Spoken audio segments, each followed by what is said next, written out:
All right, so my name is Ian-2015, and this is my presentation of learning. I wanted to start out today by introducing myself. I see some familiar faces that already know who I am, some that don't though. And I think it's important for me to introduce myself, give a little bit of background, so you can kind of contextualize this presentation and hopefully see where I'm coming from. Like I said, my name is Ian.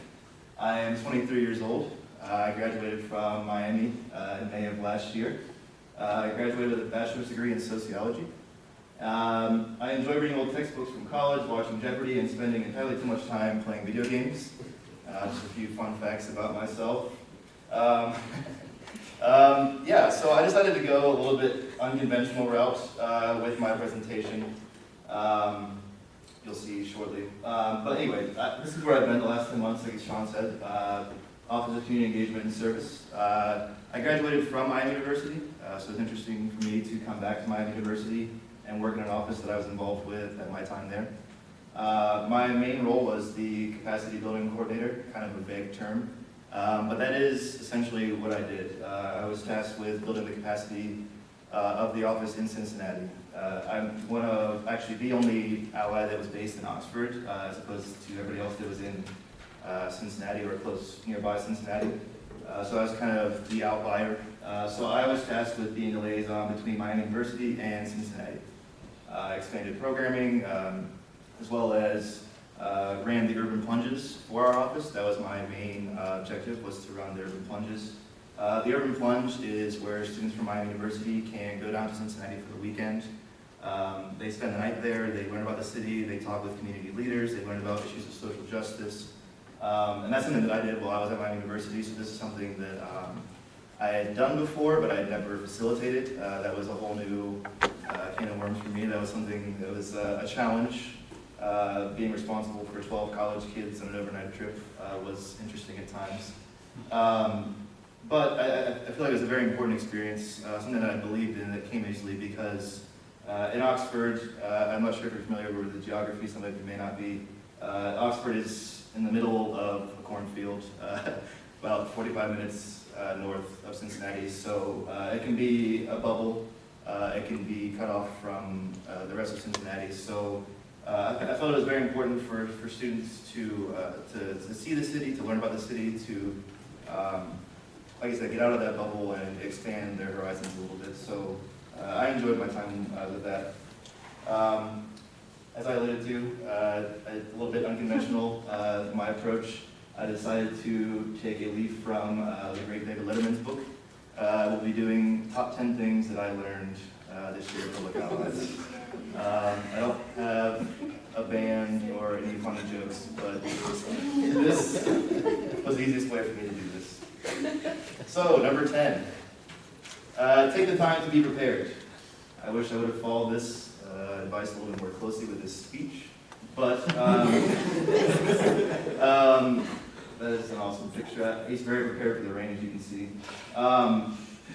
But yeah, this actually is something that I've always struggled with. I am very much a procrastinator. I'm usually not prepared for the situations that I go into, professionally or personally. But I think a lot of what when I was thinking about writing this speech and preparing for this speech,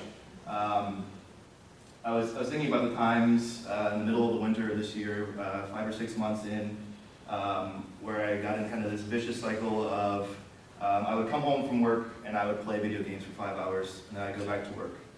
And in there, I never took time to prepare for the next day, whether it be preparing my lunch, something as simple as that, or checking my email, making sure that things were set to go for the next day so that I could hit the ground running as opposed to rushing out the door and grabbing an energy bar for lunch or really rushing my day. So this is something that I learned the hard way over this course of the year. I mean, I've had full-time jobs before, but I would say this is one of the more 9-to-5 type of jobs where this is something that I may be doing for a long time. So the lesson I learned really is to be prepared and make sure that you're ready for the next day, whether it's packing your lunch or just setting off on the right foot. So number 9, attitude is everything. And I know this is kind of a cliche, cheesy slogan. It was actually like a tagline for our football team in high school. We would like break the huddle to attitude everything. And I would roll my eyes, and I hated it. I didn't believe in it. But it's something that I've kind of realized is very important, along with, like I said, being prepared. Just having that that attitude of preparedness, of being ready for the day. And again, in the winter months, if you can't tell, the winter was a struggle for me. I hate the winter. But I would have a 45-minute commute to work, and 38 minutes in, my car would finally warm up, and it would just be a terrible start to the day.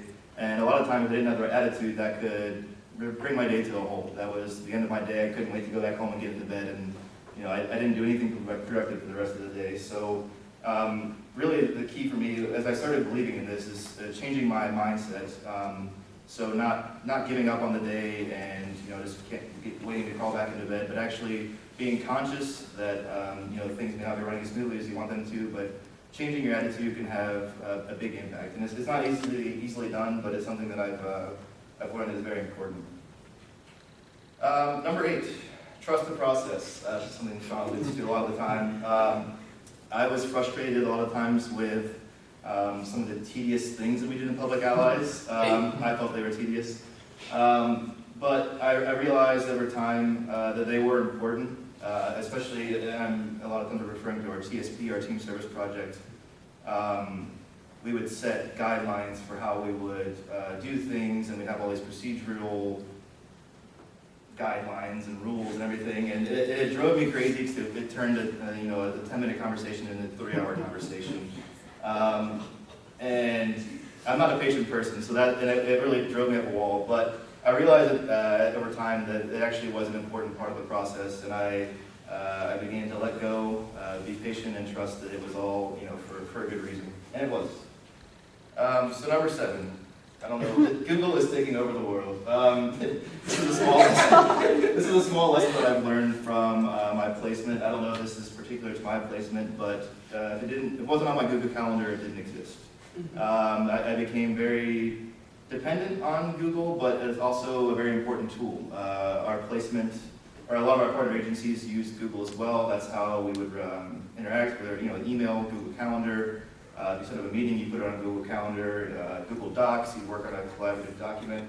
So this is more of an observation than anything, but I think that it is an important lesson because it taught me some of these things that I'd never used before. I'd never worked in a job that, or a professional setting where a lot of these things are kind of unspoken rules of how to interact and how to communicate with each other. So I think that's a valuable lesson.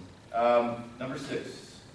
Tell your story. That guy's telling a good story. I learned that it is important to learn to tell your story. I think that, especially for me, I found it hard to be an advocate for myself sometimes, and I think that over time, in the beginning of the program, I could not explain to you what I was doing with Public Allies. It was a complex web of, well, I work for Public Allies, but I actually work at Miami University, and I would explain it to my parents and friends and everything, and they would just give me a blank stare and kind of nod approvingly. But over time, I learned that it's important how you tell that story. It's important for them to understand why it's important, why they should care, and that's how you ultimately, spread your message or make people care about what you're doing if it's something that you believe in. So that's something that I'm working on still to this day, but that's something that I'm trying to get more aware of. Everyone feels fear. Deal with it. This is something that's kind of been present with me this year, is with trying a lot of new things, having to meet with community partners, having to give presentations on campus. I was definitely afraid of talking in front of people or talking with people, especially important people that we had, like community partners and things like that. But I realized that fear is a very common emotion. It's something that a lot of people feel. If not everybody feels in some way or another. So just being aware of that it's it's not just me, and owning that fear and trying to move past it and use it as a tool to do good. So number 4, you can't hate everyone. That lady hates everyone. I don't know who she is or why she hates everyone, but she does. It sounds silly, but again, Referring to my commute to work, I drove from Mason to Oxford every day. It's 45 minutes. So at the end of the day, I would get home after my commute and I'd sit on the couch and say, I hate everyone. And of course I didn't mean it, but sitting in traffic can make a man say some pretty crazy things. But I've learned to be conscious and be intentional about realizing that those people sitting in traffic that you may have hated at the time are actually kind of in the same boat as you. And this is more of a personal lesson, but again, just with empathizing with individuals and not hating everyone. Number 3, be human. This is an inside joke with our team service project. Nobody will find it funny besides them.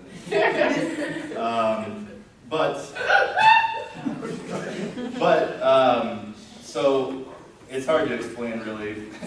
But when we were setting guidelines for how we were going to interact in a group setting,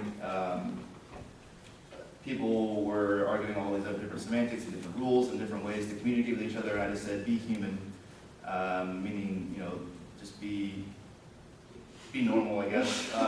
So I've learned that not everybody's definition of human is the same, and that's an important lesson. And I think it's something that I will take with me moving forward. I will try to move quickly. I have time, so I'm short.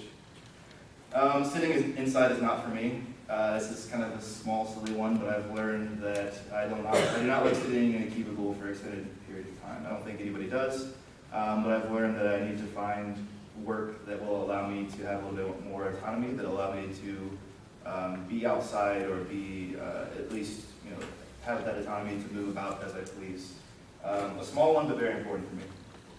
Number 1, I've learned that I don't know what I want to do with my life, and that's okay. I've learned that, over the course of this year, I've definitely gotten a better idea, but I've realized that I am still very young, I'm 23 years old, and that if I keep my heart in the right place, if I keep those values that I've had, studying, it started when I started studying sociology. I've always known that I want to do nonprofit work, do work that matters, that makes change. So if I keep that in mind, I think that I'll be okay, and I think I've gotten a good idea of where I'm headed next, but like I said, I still don't know what I want to do, and that's just fine with me. But yeah, that is the top 10. Thank you.